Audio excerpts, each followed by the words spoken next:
teko mripate melek, atimu dibuka. Selamatkan warga Nahdlatul Ulama dari doktrin yang sesat itu. Ojo malah ngelek-elek PWI. Nek PWI bari Laskar Sabilan niku kersane Gusti Allah, dielek-elek malah tambah dhuwur. Oh, difitnah-fitnah, dielek-elek, dikanjelem-kanjelem, lah ya Gusti Allah tambah munculna. Yuriduna ayyutfi'u nurallah biafwahihim wa ya'ballahu illa ayyutimma nurahu walau karihal kafirun.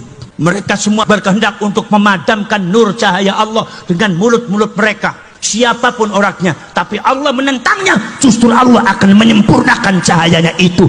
Jadi PWI Laskar Sabilillah dielek-elek bakal tambah murub, diindak-indak malah tambah bangkit, sebab ini adalah gerakan rakyat Indonesia dari Sabang sampai Merauke. Hati nurani rakyat Indonesia. Wali Songo datang, nggak sibuk nanggapin orang yang iri, yang hasut, yang ngata-ngatain. Zaman tersebut apa nggak ada yang ngatain mereka? Banyak. Nggak ada yang membenci mereka? Banyak. Nggak ada yang menteror mereka? Banyak. Tetapi ya padam begitu aja. Yang tetap langgeng abadi dakwahnya mereka, ajarannya mereka, akhlaknya mereka, ilmunya mereka tetap langgeng. Makanya tuh ulama selalu bilang, amitul batil bil i'radi anhu, padamkan kebatilan. Bagaimana memadamkan kebatilan? Dengan berpaling, acuhkan, cuekin, jangan ditanggepin, apalagi dinukil. Di zaman Nabi Muhammad SAW, di zaman Nabi Muhammad, apa enggak ada cacian kepada Rasulullah? Banyak. Bukan cuma sekedar syair pujian yang digubah untuk Nabi Muhammad, ada juga banyak syair-syair ejekan, cacian kepada Nabi Muhammad. Tapi nggak ada satupun dari sahabat yang terinspirasi untuk menulis makian tersebut, mengabadikannya terus disampaikan kepada Rasulullah, enggak. Assalamualaikum warahmatullahi wabarakatuh.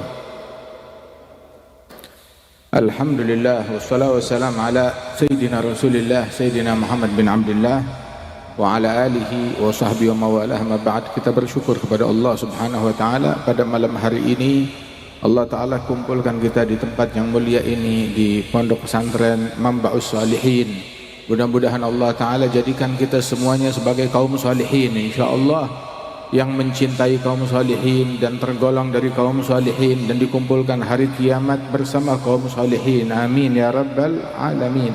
Kita doakan para guru-guru kita, wabil khusus sahibul ma'had, al-walid, orang tua kita bersama, guru kita bersama, Kiai Haji Masbuhin. Mudah-mudahan Allah taala berikan kesehatan, panjang umur, afiah dan keberkahan dan manfaat kepada kita sekalian. Bil khusus juga segenap keluarga besar beliau, putra putri beliau, anak cucu mantu beliau, insyaallah semuanya diberikan keberkahan oleh Allah Subhanahu wa taala.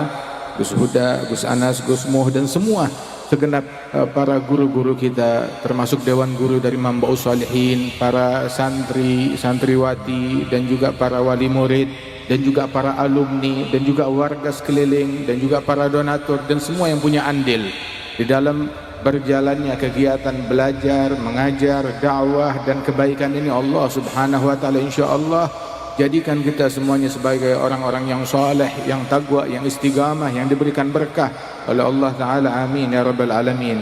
Dan segenap guru-guru kita yang hadir tengah-tengah kita, para masyayikh, para ulama, para habaib, bil khusus dari ikhwanina Majlis Al-Wafa bi Ahdillah, para dewan syura dan juga khadim Majlis Al-Wafa bi Ahdillah, dan juga dari Majlis Al-Muwasalah akhina Al-Habib Jamal, dan segenap semua para yang hadirul Habib Mahdi dan semuanya Allah taala insyaallah berikan berkah dan manfaat. Amin ya rabbal alamin.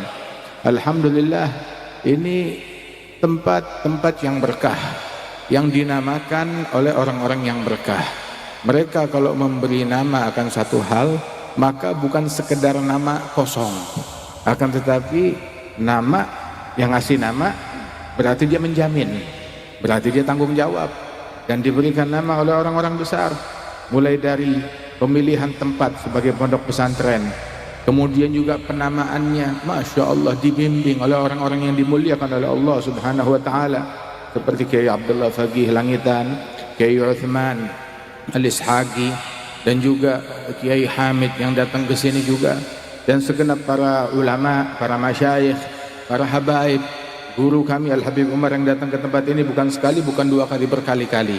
Bahkan cuma bukan sekedar datang mampir, tidak, tetapi sampai daurah di sini, mengadakan majelis muasalah di tempat ini, tabligh akbar di tempat ini. Waktu itu di masjid sana, kita ingat berapa tahun yang lalu, 2013 atau 2012, Masya Allah, lebih kurang sekitar 12 atau 13 tahun yang lalu beliau hadir di tempat ini. Dan itu bukan yang pertama beliau datang, tetapi sudah berkali-kali datang ke tempat ini. Wa syekhana Al-Imam Al-Muhaddits Sayyid Muhammad bin Ali bin Abbas Al-Maliki pun juga datang ke tempat ini. Al-Habib Abdullah bin Abdul Qadir Balfaqih pun juga datang ke tempat ini. Dan juga Al-Habib Salim bin Abdullah bin Umar Al-Syatiri dan segenap para ulama, Masya Allah, para masyayikh. Betul, memang namanya Manba'us Salihin, Manba'us Salihin, yang dihadiri, didatangi oleh orang-orang saleh dan juga mengeluarkan, melahirkan kaum salihin. Masya Allah, ini menjadi pabriknya kaum salihin. Dan sebagaimana tadi kita dengar dari Habib Jamal, itu orang saleh itu adalah sesuatu pangkat, predikat yang besar di mata Allah Subhanahu wa taala. Sampai Al-Imam Muhammad bin Idris Asy-Syafi'i, beliau sampai bilang, "Uhibbus salihin wa lastu minhum." Saya cinta kepada orang soleh, tapi saya bukan orang soleh. Beliau bilang, saya masih belum pantas disebut sebagai orang soleh. Nah, orang soleh itu cirinya ya begini. Orang soleh nggak nganggap dirinya sudah soleh. Orang soleh itu ngerasa dirinya kurang, merasa dirinya masih belum baik. Ini adalah ciri orang soleh, tawadhu, nganggap dirinya masih kurang, nggak punya apa-apa. Sampai itu Imam Abdul Wahhab Asy-Sya'rani itu beliau menukil ucapan para ulama, man la yadhun annahu halik fahuwa halik. Orang kalau nggak nganggap dirinya sebagai jangan-jangan saya orang yang celaka, orang yang binasa, orang yang sial, kalau dia nggak takut akan hal tersebut, berarti memang dia orang celaka, memang dia orang yang sial. Waliyadzubillah min dzalik. Nah, karenanya itu sampai dikatakan al-mu'min, sifatnya mukmin, yakhaf ala nafsihi an-nifaq. Orang mukmin selalu khawatir kalau dirinya adalah munafik, nganggap dirinya munafik. Orang mukmin selalu khawatir kalau dirinya adalah seorang munafik. Tetapi munafik, cirinya orang munafik, merasa dirinya itu udah aman dari sifat nifak. Saya mukmin sejati, saya bukan munafik. Itu cirinya orang munafik. Sebagaimana cirinya orang yang ikhlas, yakhaf ala nafsihi riya. Ciri orang yang ikhlas selalu takut akan sifat riya, nganggap dirinya belum ikhlas. Itu ciri keikhlasan. Tetapi ciri orang yang riya, nganggap dirinya sudah ikhlas. Waliyadzubillah. Itu dalam Sahih Bukhari. Itu diriwayatkan hadis mu'allaq di Sahih Bukhari dari sahabat Rasul sallallahu alaihi wasallam. Itu katanya Ibn Abi Mulaika, dia bilang, adraktu 30 min ashabi Rasulillah sallallahu alaihi wasallam. Saya jumpa 30 orang dari sahabatnya Rasulullah. Jadi saya jumpa dengan sahabat Rasulullah bukan satu, bukan dua, enggak kurang dari 30 orang sahabat Rasulullah yang saya ngalamin hidup mereka. Saya jumpa, saya kenal sama mereka, saya berguru kepada mereka, para sahabat. Dan 30 orang yang saya temui ini dari semua sahabatnya Rasulullah, kullu wahid minhum yakhaf ala nafsihi nifaq. Semua orang dari sahabat Rasulullah takut kalau dirinya tergolong orang yang munafik. Itu cirinya mereka, takut kalau dirinya tergolong orang yang munafik. Jangankan sahabat-sahabat yang biasa, yang standar, bahkan sahabat yang elit dari sahabatnya Nabi Muhammad seperti Sayyidina Umar bin Al-Khattab, itu beliau datang kepada Sayyidina Hudzaifah ibn al-Yaman. Beliau bilang kepada Hudzaifah, sebab Hudzaifah ibn al-Yaman salah seorang yang dipercaya oleh Rasulullah, dititipkan oleh Rasulullah tentang sifat-sifat munafik, tentang orang-orang munafik. Sampai Nabi itu menyebutkan siapa aja tuh orang-orang munafik yang disebutkan oleh Rasulullah SAW. Itu Hudzaifah ibn al-Yaman tahu tentang fitnah, tahu tentang keburukan. Kenapa beliau tahu tentang keburukan? Agar selamat dari keburukan tersebut. Itu setiap orang nanya kepada Nabi Muhammad tentang kebaikan. Tetapi Hudzaifah ibn al-Yaman tanya kepada Rasulullah tentang fitnah, tentang keburukan, khawatir terjeblos dalam hal tersebut. Beliau yang diamanatkan oleh Nabi Muhammad mengetahui itu siapa tuh orang-orang munafik, bukan cuma sekedar cirinya, sampai namanya juga dia tahu. Sehingga Sayyidina Hudzaifah ibn al-Yaman itu jadi rujukannya Sayyidina Umar ibn al-Khattab. Itu kalau Hudzaifah mau tahu tentang munafikin, tanya kepada Hudzaifah ibn al-Yaman. Tapi Hudzaifah walaupun tahu, nama-namanya nggak ditaruh di medsos, ya, nggak disebar. Orang munafikin fulan nggak disebut begitu oleh Sayyidina Hudzaifah ibn al-Yaman. Mereka ini dipercayakan tentang rahasia sebab Rasulullah tahu mereka orang-orang yang bisa menjaga rahasia. Dikatakan oleh ulama, gulubul ahrar guburul asrar. Gulubul ahrar guburul asrar. Sanubari orang-orang yang merdeka, yakni aulia was salihin, ulama al-amilin, sanubari kaum salihin, mereka sanubari mereka bagaikan kuburan bagi rahasia. Artinya itu tahu gak, kuburan yang menampung mayat ditaruh di situ nggak keluar lagi kecuali hari kiamat. Begitu juga rahasia ditaruh di dalam mereka, ya nggak keluar lagi itu rahasia, nggak keluar lagi. Sayyidina Umar bin Al-Khattab, beliau sampai itu kalau ngelihat ada orang yang ya tanda tanya kemungkinan dia munafik atau enggak, itu beliau tuh kalau udah datang waktunya nyolatin, itu beliau nunggu Hudzaifah ibn al-Yaman. Kalau Hudzaifah ibn al-Yaman datang nyolatin, udah pasti ini orang bukan munafik, mukmin sejati. Tapi kalau Hudzaifah ibn al-Yaman nggak hadir, dia cari tahu kenapa nggak hadir. Kalau ketidakhadirannya karena ya uzur yang agak dibuat-buat, berarti ada sesuatu yang nggak beres. Begitu cara mengolah informasi dari Sayyidina Umar bin Al-Khattab radhiyallahu anhu arbah. Sampai satu kali beliau datang kepada Hudzaifah bin al-Yaman. Ya Hudzaifah, kamu dipercayakan oleh Rasulullah tentang siapa aja tuh gerangan orang-orang yang munafik. Saya cuma mau nanya, saya mau tanya, mau kepastian, apakah saya termasuk salah satu dari orang munafik tersebut yang dimaksud oleh Rasulullah? Kata Sayyidina Umar bertanya, itu yang saya khawatirkan. Maka Sayyidina Hudzaifah bilang, lasta minhum, kamu tidak termasuk dari mereka, yakni kamu seorang mukmin yang sejati. Masya Allah. Sayyidina Umar bin Al-Khattab sampai beliau bilang, kalau seandainya dikumandangkan atau disampaikan bahwasanya semua orang masuk surga kecuali satu aja yang masuk neraka, maka niscaya saya akan khawatir, saya akan takut jangan-jangan saya satu-satunya orang tersebut yang masuk ke dalam api neraka. Nganggap dirinya demikian, nggak pernah nganggap dirinya lebih mulia dari orang lain. Beliau juga bilang dengan rasa takut yang sebesar ini, beliau juga punya harapan yang besar. Seandainya dikatakan nggak ada yang masuk ke dalam surga kecuali satu orang, niscaya saya akan berharap kepada Allah Ta'ala agar saya menjadi salah satu daripada orang tersebut. Ash'iril qalba khawfan la yufariguhu min rabbihi ma'ahu mithlun minar ghagabi. Senantiasa hati itu selalu dihantui rasa takut yang besar kepada Allah Ta'ala. Sebesar rasa takut itu kepada Allah Ta'ala, dia memiliki harapan yang sama besarnya kepada Allah Subhanahu wa Ta'ala. Sehingga mereka adalah orang-orang yang selalu takut, nganggap dirinya masih belum beres, masih terus dalam perjuangan untuk mensucikan diri, mensucikan hati. Makanya nggak heran Imam Syafi'i yang membagi malam jadi 3 bagian, sepertiga buat ilmu, sepertiga buat tidur, sepertiga buat ibadat. Kemudian beliau kalau bulan Ramadan menghatamkan Al-Quran, siang 1 kali hatam Quran, malam 1 kali hatam Al-Quran. Beliau nggak ngerjain perbuatan yang makruh, apalagi yang diharamkan oleh Allah Subhanahu wa Ta'ala. Orang yang dermawan, orang yang kagak ada pemarahnya sama sekali. Tapi dia bilang, saya bukan orang soleh, kata beliau. Tahu gak Imam Syafi'i dipancing, diprovokasi. Waktu beliau tiba di Mesir, itu orang-orang banyak iri, banyak hasud, ngomongin beliau dengan omongan yang tidak baik. Terus ada orang menukil omongan yang buruk itu disampaikan kepada Imam Syafi'i. Bilang, ya Syafi'i, fulan yaqul fi'lak tarkak kadza wa kadza. Wahai Syafi'i, orang-orang ngomongin kamu ngerjain ini, melakukan itu, berbuat ini, meninggalkan itu, diomongin, digosipin.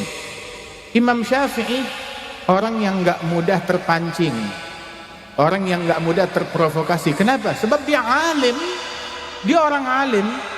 Dan untuk menjadi seorang yang tidak terprovokasi, sebenarnya nggak harus jadi orang alim, cukup menjadi muslim yang benar aja, udah pasti deh dia nggak bakalan terprovokasi. Muslim, mukmin, nggak mudah terprovokasi. Kalau kita mau tahu kadar seseorang, sampai dibilang idza bata'rif qadrahat aghdibhu. Kalau kamu mau tahu kadarnya orang, pancing emosinya. Ujung-ujungnya gallibin nas tajidhu agariba. Pancing orang, pancing amarahnya, kamu dapeti nggak taunya sama-sama kalah jengking juga tuh orang, bisa mematuk dan berbisa juga mulutnya. Waliyadzubillah min dzalik. Ada Imam Syafi'i dikatain, dimaki, disampaikan lagi omongan itu kepada beliau Imam Syafi'i. Nah ini kadang ada orang suka nyampein omongan, nganggap saya nggak ngomong, saya cuma menyampaikan omongan yang batil tersebut, sama batilnya. Idza ja'akal fasiqu binaba'in fatabayyanu an tusibu qauman bijahalatin fatusbihu ala ma fa'altum nadimin. Ya ayyuhalladzina amanu in ja'akal fasiqu binaba'in fatabayyanu. Hei orang-orang yang beriman, kalau ada orang fasik datang kepada kalian bawa sebuah berita, tabayyanu.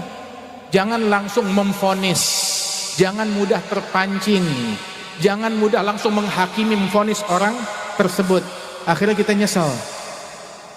Nah itu orang yang menyampaikan langsung berubah jadi fasik. Jangankan wah ini ulama, lah fasik.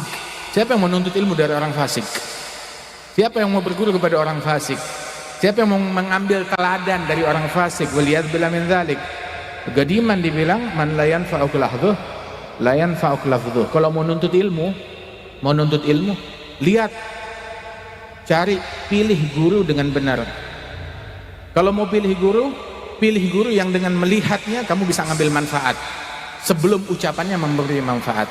Kalau dengan menatap, melihat, memandang guru tersebut kamu nggak bisa memetik manfaat, jangan harap kata-katanya bisa memberi manfaat kepadamu.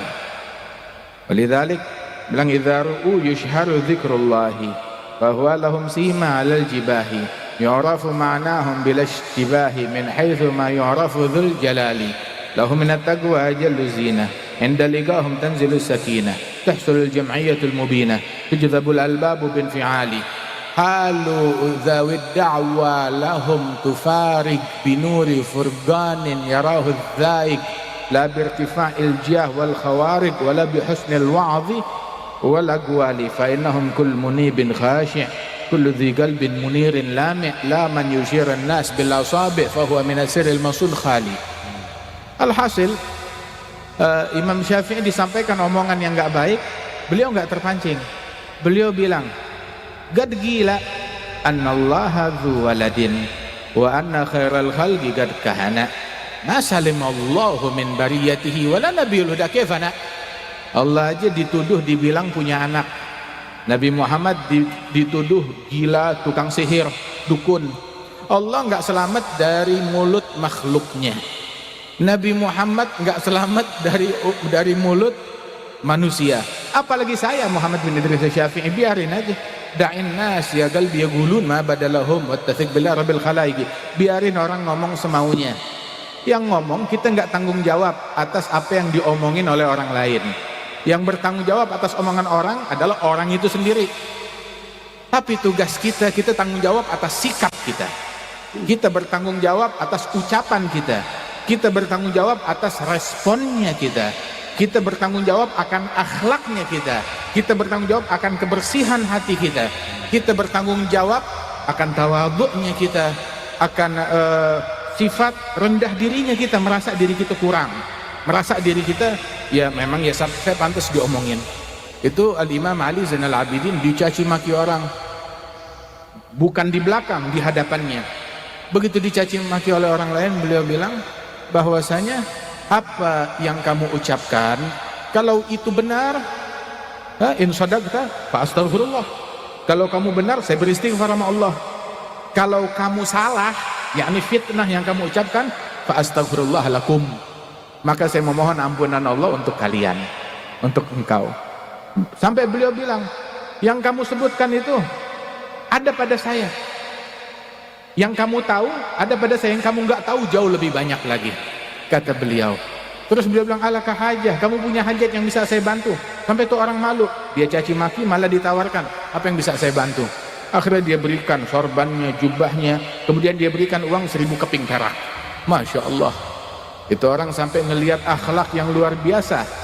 Yang tadinya pembenci disikapi dengan akhlak. Beliau bilang, asyhadu annaka ibna binti Rasulillah, aku bersaksi kalau engkau memang adalah cucu dari putrinya Rasulullah, engkau adalah min aulad Fatimah, dari cucunya Sayyidatuna Fatimah radhiyallahu anha wa ardhaha. Akhlak yang luhur, budi pekerti, enggak mudah terpancing. Sayyidina Isa ibn Maryam waktu dicaci maki itu beliau menanggapi dengan kesucian. Nah, ini kita di suci ya, di desa suci kita belajar kesucian hati, kebersihan hati. Itu adalah cirinya orang soleh. Orang soleh hatinya bersih, nggak ada sombong, nggak ada dengki, nggak ada iri, nggak ada hasad. Itu beliau Sayyidina Isa ibn Maryam di tengah-tengah kaumnya tahu-tahu dipancing, diprovokasi, dikata-katain. Selesai dikata-katai, beliau cuma bilang, jazakallah khair, syukran, terima kasih, semoga Allah membalas dirimu dengan kebaikan. Kaum Hawariyin heran, ya Ruhallah, kamu dicaci maki, tapi kok kamu malah berucap terima kasih dan jazakallah khair? Maka dijawab oleh Sayyidina Isa, lihat, bukan cuma membalas dengan kata-kata yang baik, tapi apa perspektifnya beliau, pandangan beliau terhadap orang yang memusuhi beliau, yang mencaci beliau. Menurut kalian dia mencaci, menurut saya dia berinfak. Hadza anfaqa ma indah wa anfaqtu ma indi. Dia menafkahi, berinfak apa yang ada di dalam hatinya, dan saya menginfakkan apa yang saya punya. Kebetulan yang dia punya keburukan, cuma itu yang dia bisa kasihkan. Kebetulan yang saya punya adalah maaf dan doa, ya cuma itu yang saya bisa berikan.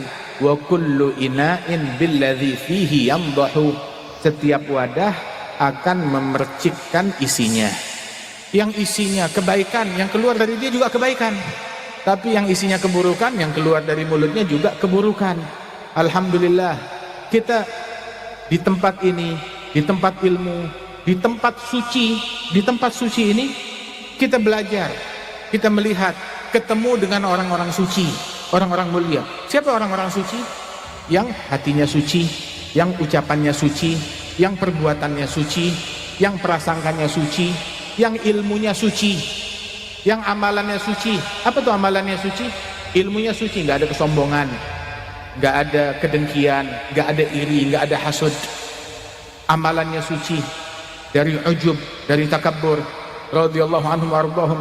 Orang-orang suci tersebut yang kita lihat seperti Kiai Abdullah Faqih, begitu juga Kiai Hamid, begitu juga Kiai Utsman Al-Ishaqi, dan segenap para ulama, para masyayikh.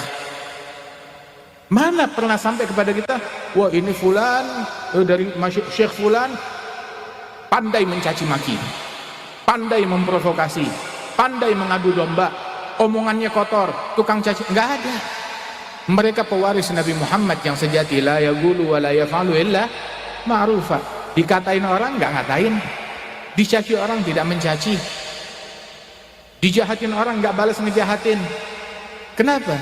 Hadal irif, warisan dari Nabi besar Muhammad sallallahu alaihi wasallam.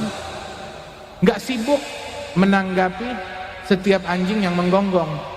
Kalau seandainya tiap ada anjing menggonggong, kita sumpal mulutnya dengan batu, maka niscaya harga batu di bumi bakal naik seharga emas. Habis dipakai buat nyumpal mulutnya anjing. Akan tetapi biarin anjing menggonggong, manusia mukmin muslim terus berkarya. Ini karyanya mereka, ini yang mereka lakukan.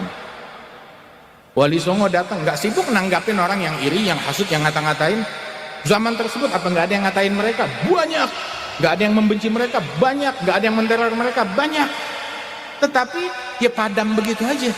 Yang tetap langgeng abadi dakwahnya mereka, ajarannya mereka, akhlaknya mereka, ilmunya mereka tetap langgeng.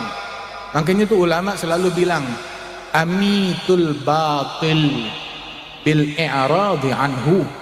padamkan kebatilan. Bagaimana memadamkan kebatilan?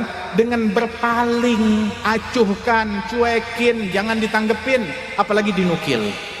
Di zaman Nabi Muhammad SAW, di zaman Nabi Muhammad, apa enggak ada cacian kepada Rasulullah? Banyak. Bukan cuma sekedar syair pujian yang digubah untuk Nabi Muhammad, ada juga banyak syair-syair ejekan, cacian kepada Nabi Muhammad. Tapi nggak ada satupun dari sahabat yang terinspirasi untuk menulis makian tersebut, mengabadikannya terus disampaikan kepada Rasulullah. Enggak. Mereka nggak menulis syair tersebut. Justru dibiarkan dipadam dengan sendirinya. Diperbanyak syair-syair hikmah, syair-syair yang baik, syair-syair pujian untuk Rasulullah Shallallahu Alaihi Wasallam, sebagaimana tadi kita dengarkan. Padamkan kebatilan dengan jangan kita nukil, jangan kita forward, jangan kita sampaikan kepada orang lain. Kalau kita mau ngomentarin setiap keburukan dengan keburukan, kapan selesainya? Kayak orang main pingpong, biarin bolanya out, dia sibuk nyari itu bola, kita sibuk berkarya. Itu sampai dikatakan Al-Imam Al-Hasan Al-Basri, disampaikan fulan ngatain kamu, bilang kamu begini begitu, ngegosipin kamu. Apa yang beliau lakukan? Langsung diambil nampan di depan dia, dia kumpulkan buah-buahan, kirimkan buat dia, hadiah dari saya. Itu yang nyampein bilang, ya Syekh, ya Imam, kayaknya kamu salah dengar deh. Saya bilang fulan ngatain kamu, mencaci kamu, bukan memuji kamu. Bilang iya, saya tahu, saya dengar, dan ini sikap saya, kirimin makanan. Loh kenapa kamu kirimin makanan? Loh dia ngirimin pahalanya buat saya cuma bisa ngirimin buah-buahan buat dia. Dia mengirimkan pahalanya buat saya cuma bisa ngirimin buah-buahan kepada orang tersebut. Sebab tuh orang yang ngegosipin, yang ngatain, ya itu dia telah seolah-olah mengirim pahala ibadatnya kepada orang lain. Waliyadzubillah min dzalik. Sampai salah seorang mereka mengatakan, seandainya lau kuntum mughtab ahad laghtabtu ummi li'anha ahad bihasanati. Kalau saya tipe orang yang ngegosipin orang lain, saya bakal gosipin ibu saya sendiri.